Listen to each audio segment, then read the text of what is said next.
Hallo alle sammen. Så fik vi overstået mandagen og fik taget hul på en ny uge. Og ja, vi er jo også gået i gang med den anden sidste måned i år. Så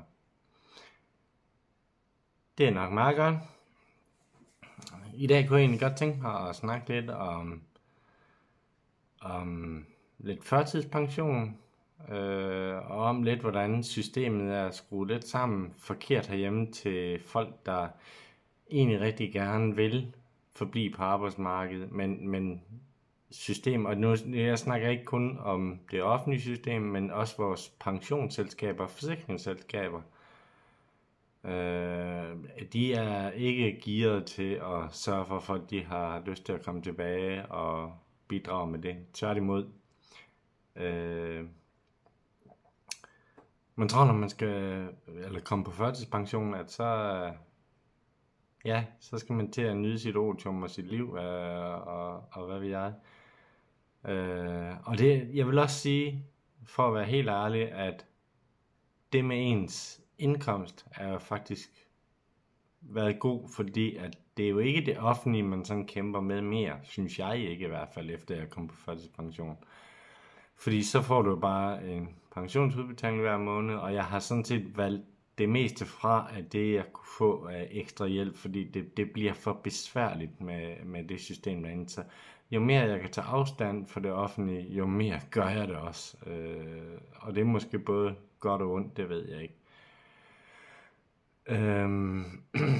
Men når du så er kommet på førtidspension, jeg kom jo på førtidspension i februar måned i år, og så tror man jo, nu kan du unlettet op. Men så startede det bare nyt. Jeg startede med, at jeg fik en afgørelse inden for Arbejdsskadestyrelsen. Den fik jeg i juli måned. Vedrørende min arbejdsulykke, jeg havde i 21, hvor jeg faldt og brækkede lårbenet ombord på Lilleøre. Og i den afgørelse, at nu har de så brugt så mange år på det, og jeg har skrevet så mange gange, de har fået så mange oplysninger ind fra. Og i deres afgørelse har de egentlig vægtet, at mit handicap var egentlig så stort, inden jeg faldt, så at allerede der burde jeg faktisk have været på førtidspension. Eller i hvert fald været på en eller anden form for noget flexjob eller noget. På trods af, at de ved ud fra alle papirerne, at jeg tog mig en uddannelse lige inden på 1,5 år på Skagen Skipperskole, på samme vilkår som alle andre. Der blev ikke sådan, jeg fik ikke lettere vilkår at komme igennem. Jeg uddannede mig som røgdykker og søredning, og alt var ligesom hvad alle de andre af mine studiekammerater, så der blev ikke taget hensyn. Men det har man altså lagt vægt på og mener, at jeg var jo allerede så, også fordi jeg var blevet amputeret inden jo. Og det var jo faktisk derfor, jeg mistede mit buskort og ikke måtte køre bus mere. Det var jo fordi, at det kunne jeg jo ikke, når jeg kun havde et ben, på trods af, at det var automatgearede busser.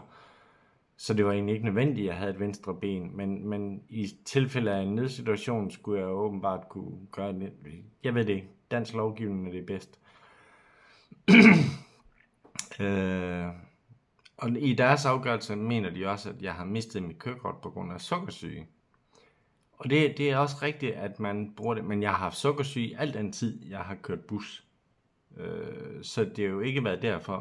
Men igen, så vender vi tilbage til det. Det er et pointsystem, man laver, og du må ikke være over et vist antal point, for så kan du ikke have erhvervskørekort. Og det er jo så det, der skete for mig, da jeg blev amputeret, så overskred jeg åbenbart det pointsystem.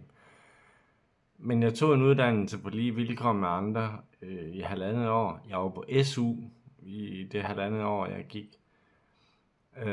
Og var jo så heldig, at jeg fik arbejde lige efter, som vi var færdige i december i 2020. Blev jo ansat ved Samsø Rederi i 2021, januar måned. Med opstart fra marts. Jeg nåede som sagt kun at sejle ind til juli måned, hvor jeg så falder og brækker lårbenet, hvor træls det end kunne være. men havde jo ikke været ansat i 6 måneder, så jeg kunne ikke få sygedagpenge på grund af sygedagpengereformen, som jeg har været ramt af en del gange jo. Takket være vores vidunderlige statsminister, vi har nu.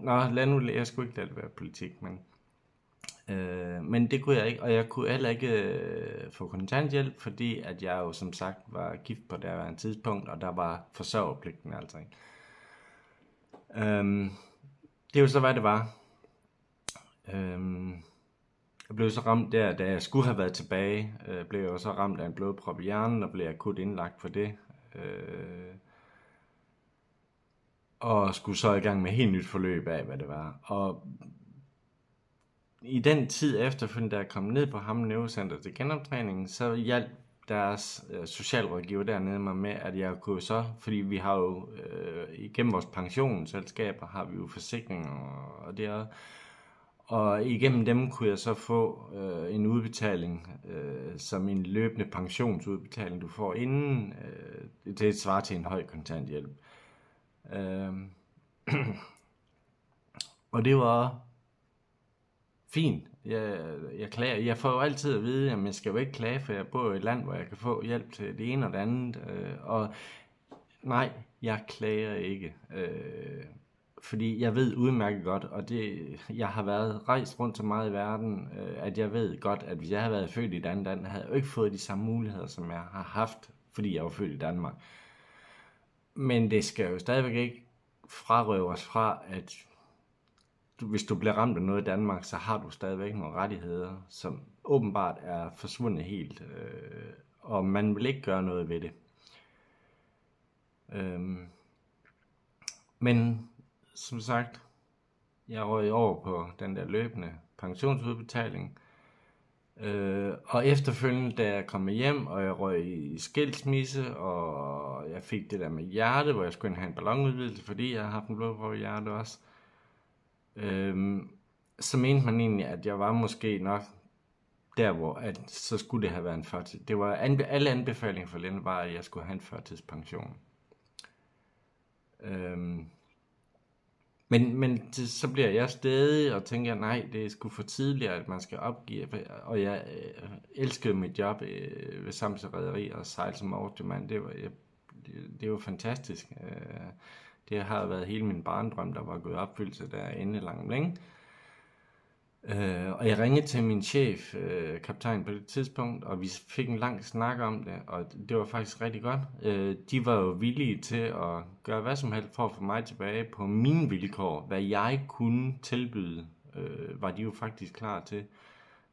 De har jo altid syntes, jeg var en humørbombe, der altid var et godt humør, og så muligheder i stedet for begrænsninger, og var positivt indstillet til alting, og det samme galt også med vores kunder. Det var både blandt kollegaerne, men også vores kunder, der sejlede med færgen. Som sagt, så gik jeg altid under navnet af, at jeg var den glade færgemand, der stod tidligere om morgenen og billetterede, når folk de mødte ind og skulle pendle til Aarhus, og var altid i godt humør. På trods af de ting, jeg havde været igennem. Men som sagt, så kunne jeg komme tilbage på de vilkår, og jeg fik straks kørt en masse igennem. Der var en masse aktører ind over mig, og jeg ved egentlig ikke, hvorfor det var det. Jeg havde PFA som mit pensionsselskab. Jeg havde Jobcentret i Norddjurs Kommune. Jobcentret i Norddjurs Kommune havde så udliciteret det til en jobkonsulent i et privat firma, der hed Job & Place i Auning. Og så havde jeg så som sagt rederiet med ind over som arbejdsgiver. Og de synes jo alle sammen, det var en vældig god idé. Jeg kom jo selv ind og sagde, at jeg havde den her idé til, at jeg kunne måske komme tilbage. Måske noget flexjob eller noget. Og så på de timer, jeg nu kunne holde til. Og jeg havde min hjerneskadskoordinator med derinde på det tidspunkt på Jobcenter. Og det eneste, som jeg havde som betingelse, det var egentlig, at de skulle kommunikere sammen. De skulle ikke lade det gå igennem mig. Og det lovede de højt og heldigt, at det skulle de i hvert fald nok af det. Og det eneste i hele det forløb, det var, at de snakkede aldrig sammen. Det hele gik igennem mig. Og det kostede så mig. Og havde jeg vidst det inden, så havde jeg heller ikke gjort det. Så havde jeg valgt at sige, at så skulle jeg på førtidspension dengang. Jeg havde ikke taget den chance af at prøve. Fordi det har bare kostet endnu mere på helbredet. Og det skal jeg så love for, det gjorde. For da jeg så stadigvæk fik den løbende pensionsudbetaling fra PFA,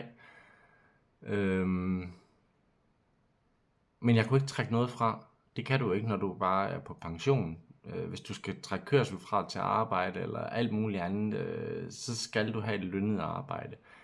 Og det synes rederiet jo var lidt unfair, at jeg skulle betale for at komme på arbejde, og jeg skulle også betale mange gange for at parkere bilen inde i Aarhus, fordi der ikke var handicappladser, der var ledige, når jeg kom. Så min arbejdsgiver gik ind og sagde, at så ville de gerne give tilskud til min løn, eller til min udbetaling. Og meningen med det var jo så, at man skal fortsætte med at have den løbende udbetaling fra PFA, og så skulle rederiet spæde en lille del oveni. Ikke meget, men så det figurerede som lønudgifter, så jeg ville kunne trække det fra. Og så skulle PFA have min kontrakt, jeg fik lavet med rederiet, og den fik jeg lavet på 17 timer, hvorefter han kontaktede mig inden for PFA og sagde, at den skulle være på halv tid, så jeg skulle lige få den lavet om. Så går jeg til min arbejdsgiver og siger, jeg er nødt til, og som han sagde, at det var ikke noget problem. Han fik løndagen inde på Samsø Kommune til at regne ud, hvad halvdelen af tiden var på min stilling. Det var så 19 timer. Jeg sender den ind til PFA og får straks en besked tilbage om, at de ville stoppe udbetalingerne, og jeg skulle nok forvente mig, at jeg skulle betale dem tilbage, for da kontrakten var indgået i august måned. Så god råd dyr. Og den afgørelse, så viser det sig, at halv tid i PFA's regi, det var 18,5 time. Ikke noget, jeg var blevet oplyst om, det var ikke noget, han havde sagt til mig. Og så er det, jeg bliver vred, fordi så er det der med, som jeg havde sagt, der var en mening med, at de skulle kommunikere, og det ikke skulle gå igennem mig. Og jeg sagde det højt til ham, da jeg snakkede med ham på telefonen, altså at jeg faktisk havde skudt mig selv i foden nu ved at prøve at komme tilbage på arbejdsmarkedet, og de så egentlig bare tør den ud tilbage på mig. Men det synes jeg, det var noget mærkeligt noget at sige, men det var heller ikke ham, der havde smidt sit helbred på til at forsøge det, så det gør han, jeg var ligeglad med. Som sagt, jeg fik så afgørelsen på min arbejdsskade i juli måned i år, og med et afslag, så den er så selvfølgelig røget tilbage, og jeg har sendt den ind til Ankestyrelsen, så må vi sige, jeg tror ikke på, at det bliver et positivt resultat med. De er jo på forsikringens side åbenbart der, fordi det er jo ikke engang det offentlige, der skal betale, hvis jeg har mistet arbejde og tab af erhvervsevne. Det er jo det forsikringsselskab, rederiet har, men det skal de jo åbenbart beskytte derinde for på en eller anden måde. Eller også har de ikke sat sig ordentligt ind i sagerne. Jeg ved det ikke, det er jo pæveskranker, der sidder. De har jo ikke mødt mig og snakket med mig eller noget som helst, så de kan jo kun tage det ud fra alle journaler, de har fået tilsendt, og de har fået 1 tons. Jeg ved ikke, hvor mange 100 sider de har fået inden for kommunen af, så det er ret forvirrende, tænker jeg. Summa summarum, det var, at jeg blev så der igen ramt af 3 nye blodpropper sidste år, ja, som så gjorde, og det er jo det, man siger, man kan ikke vide, om det har været forkert medicin, jeg har fået siden de første blodpropper i 21, eller om det har været al den stresspåvirkning af, at der ikke var nogen løsning på noget, og det hele var smidt ned over hovedet på mig, så det kan man ikke sige. Og jeg har heller ikke gået længere detaljeret ind i det, og skulle finde ud af det, om det var det. Men de ville jo i hvert fald have deres penge tilbage for 2 måneder, hvor jeg påtegner over for dem, at den er jo enig i den afgørelse. Og så hører jeg egentlig ikke mere i en lang periode fra dem, før jeg lige pludselig bliver kontaktet af deres advokat om, at nu skulle jeg til at finde ud af en afdragsordning og få nogle penge betalt til mig. Jeg skrev tilbage, at jeg var uenig i den afgørelse, så måtte hun sende det i fogedretten, hvis det var, at jeg skulle betale penge tilbage til dem, så vi kunne få det afklaret igennem domstolen. I stedet for at smide det i fogedretten, smider hun det i civilretten. Så jeg fik jo en indkaldelse, jeg skulle møde, nu er det bare online, det foregår, men der skulle være et møde med retten derinde, og vi sidder i en time og sådan noget og snakker. Der var en dommer ind over os og det, og de forklarer deres sag som det, og jeg forklarer det fra min side.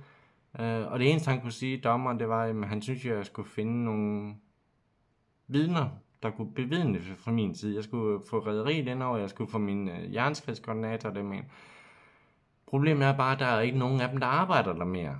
Og jeg kan jo ikke forvente, at der kommer nogle andre ind, og hvorfor skulle de kunne gå ind og tage min sag og forsvare mig, eller viden fra min sag, når de ikke har haft noget med det at gøre. Det kan de jo ikke. Så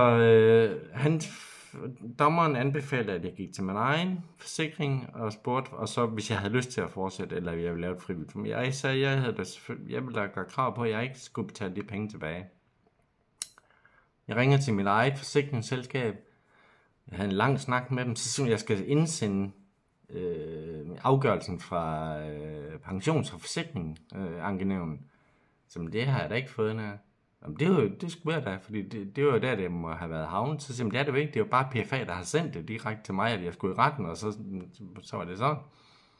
Ja, det kunne hun jo ikke forstå. Så skulle jeg ringe til dem og høre dem, om de ville, hvordan jeg skulle forholde mig til det. Og det viser sig, på grund af, at det var en arbejdsulykke, der var inde, og så kunne de slet ikke dække med min forsikring. Så jeg blev sådan, og jeg havde fået en deadline til, at det var en fredag, at der skulle jeg give en tilbagemelding, om jeg ville lade sagen køre. Men som dommeren havde sagt, jeg kunne risikere, at jeg skulle både betale de 2 måneder tilbage til PFA, jeg skulle betale for alle sagsomkostninger, og det var han ret sikker på, at det var sådan, det ville lande ud. For PFA er jo en stor aktør i det. De får mange millioner ind fra arbejdsgiver rundt omkring, der betaler pensioner for deres ansatte. Så jeg skyndte mig at meddele den advokat, det havde lov at jamen, så måtte jeg jo indgå et frivilligt forlig, og så betale afdragsordningen til dem. Og det var hun jo så glad for, fordi det var en sejr for dem. Dagen efter hører jeg så, at PFA er netop lige blevet det største pensionsselskab i Danmark, og de smed rundt om sig med penge, og hvad ved jeg, og jeg ser dyre reklamer, de kører i tv hele tiden. Så tænkte, jamen der er der sgu nok en grund til, fordi hvis det er sådan, de røvrender deres folk, der betaler penge derind til, så skal de jo nok sidde og høste en del af det overskud, de så får, ikke? Men det var så sådan, det blev med dem. Og det er jo der, hvor jeg mener af, at i stedet for ligesom at gå ind og sige, at de motiverer jo ikke folk til, at man skal forblive på arbejdsmarkedet, eller prøve på at kæmpe for at komme tilbage. Netop ved, at de spiller ud på den måde, og har gjort det på den her måde, har jo gjort, at min klare anbefaling til alle andre syge og handicappede, lad være at tage en chance, fordi du bliver du får ingen tak bagefter. Når det så går galt hvis det så endelig gør det, de kommer ikke og takker dig, og du bliver bare riflet for alle dine penge. Og jeg husker faktisk, jeg snakkede faktisk med min arbejdsgiver nede på Samsø Rederi, mens han stadigvæk var der, og han sagde til mig, jamen tag den i retten, fordi så kommer vi og vidner for dig og siger, og så må vi simpelthen lægge den over på PFA og sige, så skal de ikke være vores pensionsselskab for de medarbejdere, vi har. Så findes der nok mange andre pensionsselskaber, der kan tage imod de penge og forvalte dem for de medarbejdere, vi har. Men som sagt, han var der ikke mere, og jeg kan jo ikke forvente, at der kommer en anden ind og tager og vidner min sag for det. Men det er sådan, det fungerer. Og så siger de, jeg har prøvet at få medierne med på den, jeg har prøvet at få Dansk Handicap Forbund med ind, og Dansk Handicap Union har jeg også prøvet at få med ind over. Men det står ligesom i stampe, og jeg tror, det har noget at gøre med, når det er politisk og med store pengeselskaber, og det kan godt være, det er bare en konspirationsteori, jeg har, men så bliver det hurtigt til sådan noget, at puha, det er farligt at røre ved, fordi det kunne blive en bombe under, og nu er det valg også og alt muligt, så det er nu men de råber og skriger op om, at handicappede og syge har samme rettigheder som alle andre. Problemet er bare, at det har vi ikke. Handicappede og syge i Danmark har ikke, og jeg understreger det med en stor, fed streg under, vi har ikke samme rettigheder som almindelige. Og hvad mener jeg så med det? Det gør, at jeg skulle have vidst allerede inden jeg startede på en ny uddannelse, at det ville kunne have en effekt, fordi jeg var handicappet i min arbejde efterfølgende. Hvis jeg kom ud for en arbejdsulykke, kunne jeg risikere, at de ville bruge min tidligere handicap eller noget andet til at modarbejde, at jeg kunne få den erstatning eller det, jeg havde krav på. Så vi har ikke samme rettigheder. Langt fra endda. Så derfor, jeg kan ikke anbefale nogen det. Jeg kan anbefale, hvis man går hen og bliver syg, hvis man er ramt af en arbejdsulykke, så skal man ikke kæmpe for at komme tilbage, fordi systemet og samfundet og de store firmaer, der vi betaler dyre domme for at skulle passe på os, de tager røven på jer. De tager røven på os. De skraver til sig, men når dagen kommer, at de skal af med noget, så finder de 17.000 undskyldninger, og de er så store, de har gode advokater, de har alt. Så er det dem, der sidder med alle de gode kort på hånden. Så det der med at sige, at vi har samme rettigheder, den holder ikke. Og det samme gælder også, hvis jeg skal ud og flyve, så jeg skal have et ekstra benplads i flysædet. Jeg skal betale ekstra for et sæde, der er ekstra benplads. Hvis jeg skal køre bus eller tog, så er der handicapsæder, jeg kan sidde på.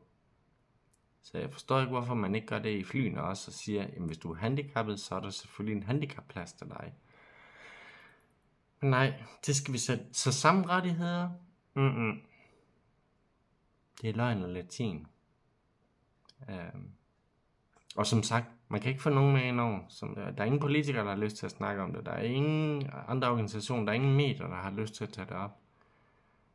Jeg har i hvert fald prøvet mit, og måske forklarer jeg mig forkert. Måske er det fordi, at jeg har ikke krav på de ting eller noget, så jeg ved det ikke. Det var lige en af de trælse opkast, men husk, du kan altid bare slukke, du behøver ikke høre det til ende. Det er bare lige så meget bare for at fortælle, fordi jeg har skrevet det mange gange, det sagsforløb her, og det er måske svært, når man sidder og læser det og forklarer. Nu fik jeg sådan forklaret det på video, og så håber jeg, at det kan komme ud, så folk kan se, og folk kan jo også risikere selv at blive ramt af det. Det er jo ikke nogen frivilligt, der går hen og får en arbejdsskade, eller bliver ramt af sygdomme, for at få en førtidspension, eller at gå sygemeldt eller noget. Det er der jo ikke nogen, der ønsker. Jeg ønsker det i hvert fald ikke. Jeg ønsker det ikke engang for min værste fjende, de skulle gå det igennem, som jeg går igennem. Så selvom jeg havde en god arbejdsgiver, der viste samfundssind og var klar til at tage imod mig på mine vilkår, så viste samfundet så bare, at sådan skal det ikke gå. Og sådan er det. Jeg kan ikke ændre på det, jeg kan ikke lave om på det. Og som sagt,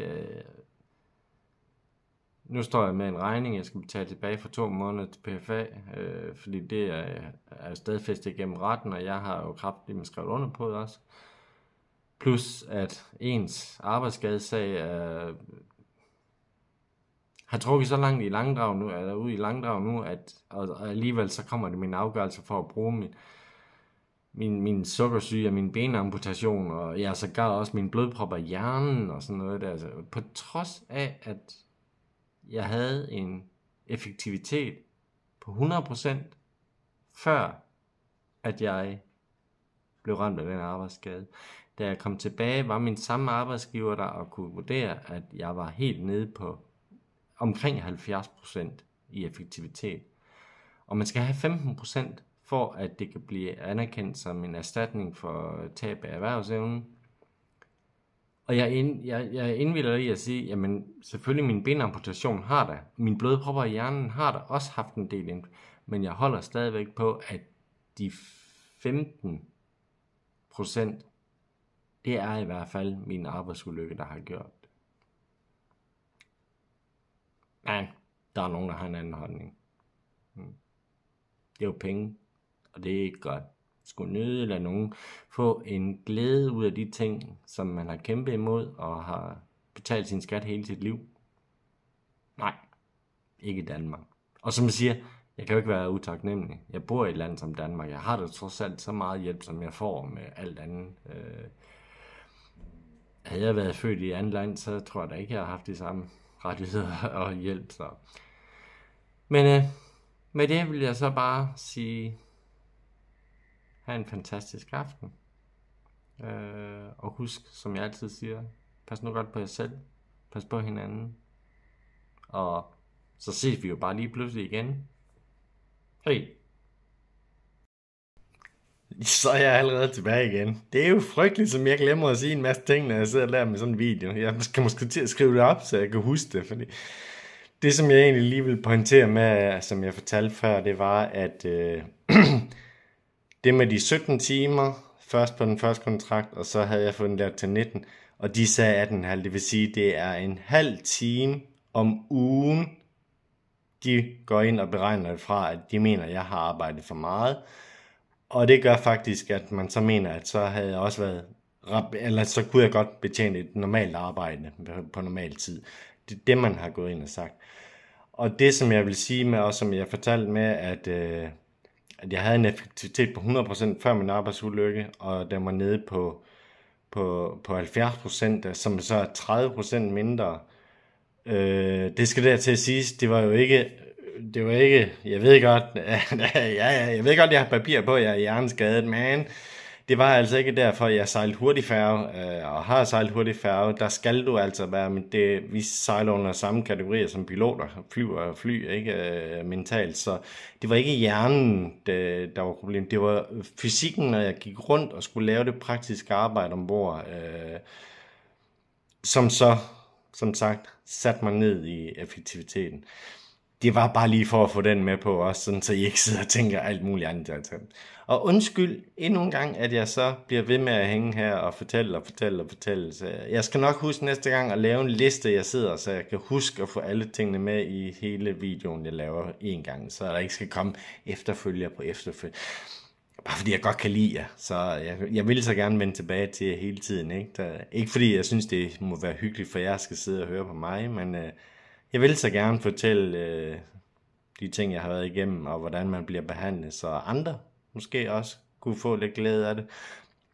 Måske kunne man undgå, at der var andre, der kom i samme situation, så det ville være en sejr for mig. Det ville nok være den bedste sejr. Skide hul i penge og erstatning og alt det der, men at kunne hjælpe andre for at undgå at skulle igennem det, det ville være en sejr for mig herinde. Så, men hæng i derude, ikke? Og glem ikke at passe godt på hinanden. Det er jo det, vi har hinanden til, ikke også? Og vi skal alle sammen være her. Mød dagen med et smil. Det får vi da alle sammen godt af. Pas på jer selv.